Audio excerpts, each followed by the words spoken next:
Artis Sandra Dewi resmi dilaporkan ke Kejaksaan Agung atas dugaan korupsi PT Timah yang melibatkan suaminya, Harvey Moise. Sandra Dewi dilaporkan oleh kelompok advokat Pendekar Hukum Pemberantasan Korupsi, PHPK.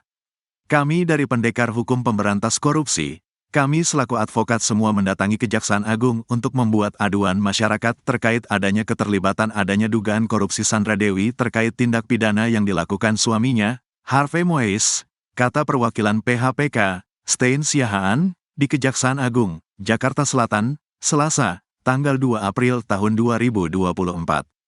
PHPK menyebut bahwa Sandra Dewi seharusnya tahu sumber penghasilan suaminya. Kelompok advokat tersebut membawa beberapa bukti, termasuk pemberitaan media online. Pastinya surat pengaduannya sudah kami siapkan. Beberapa bukti-bukti nanti kami akan screenshot dari berita media online, akan lampirkan, ujar perwakilan pelapor lainnya, Subdaria Nuka. Lebih lanjut, PHPK juga menuntut wanita 40 tahun itu atas pasal 5 Undang-Undang Pencegahan dan Pemberantasan Tindak Pidana Pencucian Uang. Menurut kami secara patut diduga Sandra Dewi bisa dikenakan pasal 5 Undang-Undang Pencucian Uang yang tertuang dalam Undang-Undang Nomor 8 Tahun 2010.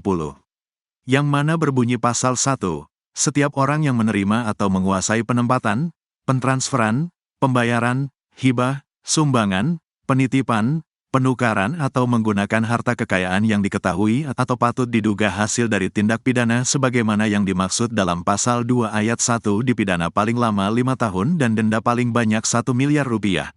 Tandas perwakilan pihak PHPK.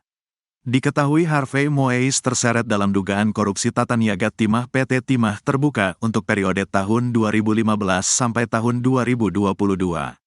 Harvey Moise ditetapkan tersangka dan langsung ditahan pada tanggal 27 Maret tahun 2024. Ia diduga telah bersama-sama dengan ex-direktur utama PT Timah, Mohtar Riza Pahlevi Tabrani, MRPT, alias RS, bekerja sama mencari keuntungan dalam kegiatan pertambangan liar di wilayah IUP PT Timah.